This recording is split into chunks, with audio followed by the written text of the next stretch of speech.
Happy evening to all. నా పేరు సతీష్ కుమార్. నేను 255 బ్యాచ్ సన్ రైజర్స్ టీం అండి. మా టీంకి మెంటర్గా సాయి సుధా మేడం గారు ఉన్నారు. బ్యాచ్కి ఇన్ఛార్జ్గా లక్ష్మణ్ సార్ ఉన్నారు.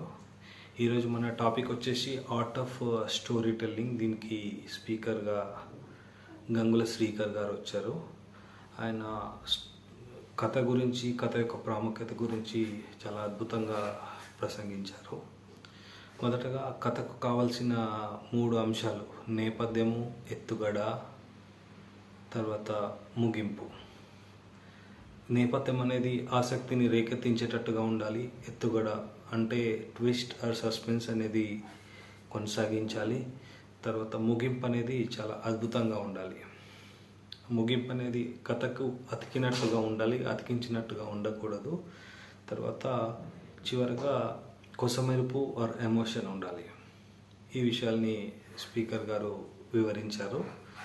తర్వాత man's according to scientific research man's attention span అనేది 3 seconds ఉంటుందని చెప్పారు. సో ఈ 3 secondsలో మనం ఎవరికైతే ఎదుటి కథను చెప్తున్నామో వాళ్ళ యొక్క మైండ్ అనేది డైవర్ట్ అవ్వకుండా, ఈ 3 seconds గ్యాప్లో డైవర్ట్ అవ్వకుండా కథ చెప్తున్న వారి వైపే ఉండేలా కథని ఎలా వివరించాలి అనే విషయాన్ని చెప్పారు. తర్వాత కథ కోణాన్ని గురించి వివరించారు.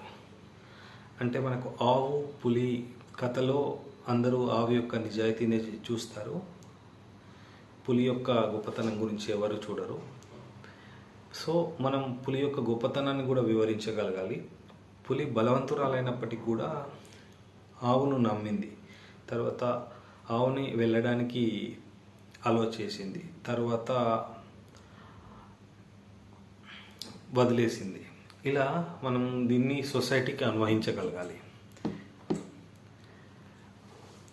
ఎలా అంటే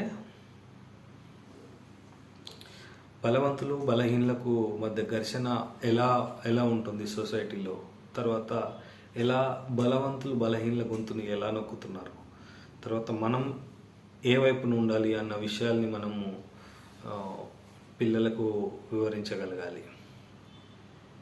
మళ్ళీ ఈ మోడర్నైజేషన్, కంప్యూటరైజేషన్ ఆర్ డిజిటలైజేషన్లో ఏమైపోతుందంటే పిల్లలకి కథలు డిజిటల్గా అందడం వలన వాళ్ళకు పిక్చరైజేషన్ అనేది ఉండట్లేదు. సో కథ గురించి మనం చెప్తే కథలో వాళ్ళ ఊహ పెరిగి ఒక పిక్చరైజేషన్ చేసుకోగలుగుతారు. సో ఎలా మనం కథలను చెప్పాలి పిల్లలకి, వాళ్ళలో ఎలా లిజనింగ్ స్కిల్ని మనం పెంపొందించగలగాలి. తర్వాత ఈ కథలకు మనిషిని కదిలించే శక్తి ఉంది, చలింపజేసే శక్తి ఉంది. తర్వాత జీవిత పాఠాలు నేర్చుకునేలా కూడా ఈ కథలు దోహదం చేస్తాయి. సో ఈ ప్రపంచంలో ఉన్న అన్ని ఆవిష్కరణలు కూడా మొదటగా ఊహల్లో నుంచి, తర్వాత మనిషి ఆలోచనల నుంచి వచ్చినవి, కథల నుంచి వచ్చినవే. సో